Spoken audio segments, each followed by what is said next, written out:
Napagkasundoan po namin na kami ay magpahayag ng aming mga statements dahil marami pong naglalabasan, iba't ibang kuro-kuro, iba't ibang opinyon. Mas nanaisin po namin na manggaling sa amin kung ano ba ang katotohanan para po ang mga kababayan natin, ang taong bayan, ay hindi malito sa kasalukuyang issue patungkol po dito sa kaso po na kinakaharap po ng dating Pangulong Duterte.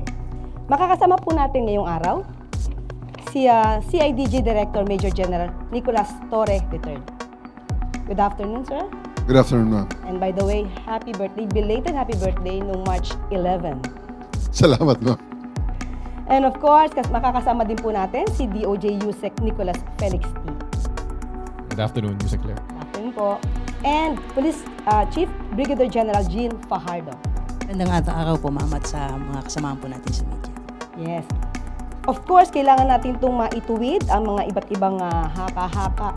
Dahil kung hindi po natin ito maitutuwid at mapapaliwanag ng maayos, mismong taong bayan ay hindi nila malalaman ano ba nangyayari sa bayan natin. Especially patungkol dito sa sitwasyon na to. Marami nang pinag-uusapan tungkol sa jurisdiction ng ICC. Ito po ay matagal na rin pong na ipahayag sa pamamagitan po na naging desisyon ng Supreme Court. Hayaan niyo po akong basahin ang sinabi po ng Supreme Court. And I quote, "A state party withdrawing from the Rome Statute must still comply with this provision, Article 1272, that states, a state shall not discharge by reason of its withdrawal from the obligations arising from this statute while it was a party to the statute. Even if it has deposited the instruments of withdrawal, it shall not be discharged from any criminal proceedings. Whatever process was already initiated before the International Criminal Court obliges the state to cooperate." At kung inyo po matatandaan, noong November 2021, panahon pa po ito ni dating Pangulong Duterte, humiling po ang gobyerno po under the administration or under the leadership of former President Duterte, humingi po sila sa ICC prosecutor to defer then this investigation, claiming that national authorities had begun their own investigation into cases of extrajudicial killings attributed to the police during drug war operations. Upon receipt of the request, the prosecutor temporarily suspended the investigative activities pending his assessment of the request. So in other words, mismong panahon po ni dating Pangulong Duterte, humiling po sila sa ICC prosecutor na ipahinto muna pansamantala yung kanilang pag-iimbestiga. Kung tutusin, meron silang voluntary appearance sa nasabing korte. Kaya lang, noong June 2022, hindi pa po siguro nagkakaroon ng inauguration ang Pangulong Marcos. The court's current prosecutor Karim Khan asked the ICC judges for authorization to resume his investigation kasi wala po nakita na substansya or mga tamang pamamalakad para po maituloy ang pag-iimbestiga dito locally. Kaya po minabuting ituloy ang pag-iimbestiga ng ICC. So doon na po tayo pupunta at doon nga po nagkaroon na po ng warrant of arrest. At sinasabi nga po rito that the chamber finds reasonable ground to believe that Mr. Duterte is individually responsible for the crime against humanity of murder of the statute as an indirect co-perpetrator within the meaning of Article 25(3)(a) of the statute committed during the relevant period. So, ang pag-uusapan na po natin ay yung warrant of arrest. Dahil marami po ang kumu-question kung meron bang valid warrant of arrest. So, tanungin po muna natin si General Nick. Sir, nung natanggap po ang warrant of arrest ng PCTC, ano na po ang sumunod na pangyayari na umabot na sa inyo to? We were requested by PCTC to help implement warrant of arrest. So, kanino po ito muna pinadala? Sino po yung una nakaalam na humihingi ng assistance yung PCTC? Ma'am Jean. Yes, ma'am. The Chief PNP was informed po nung request po ng PCTC for the PNP to extend police assistance po, and the Chief PNP directed po the CIDG under the leadership of General Torre to provide security assistance po sa PCTC. Ano po yung detalye na supposed to be task na gagawin ninyo para malaman po nila?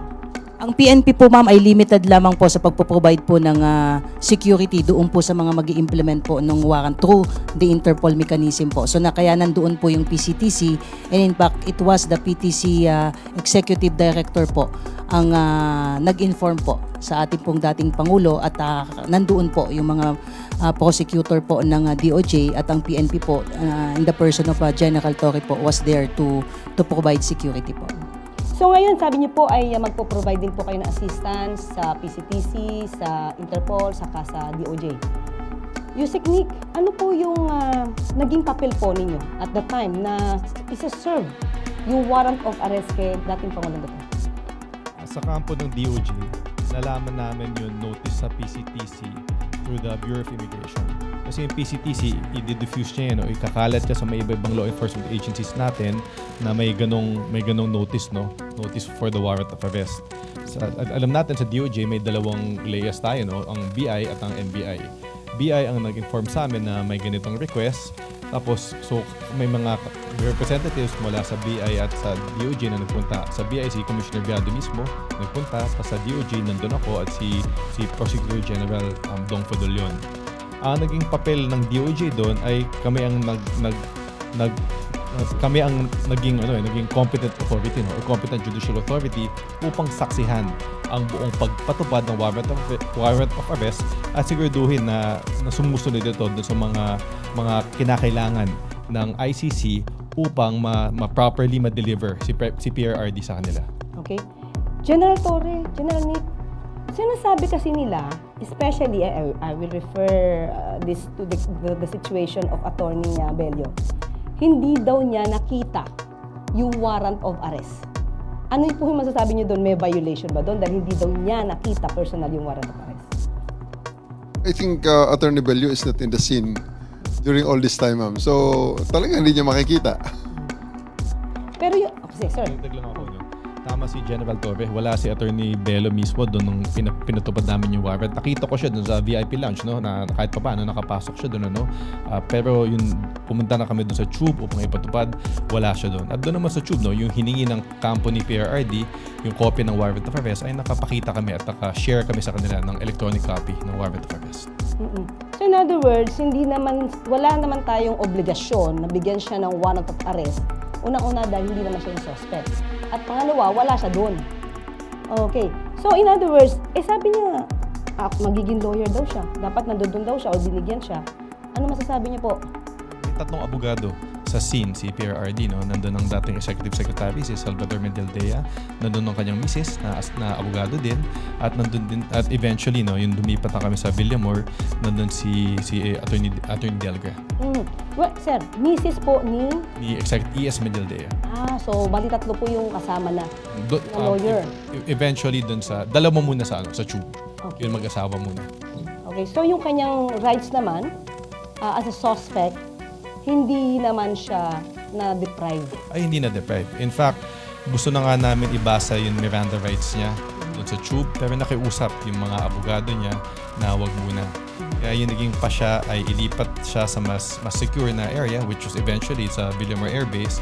At doon na namin, after binigyan sila ng pagkakataon na magpahinga, doon binasa ni General Torre yung Miranda rights niya.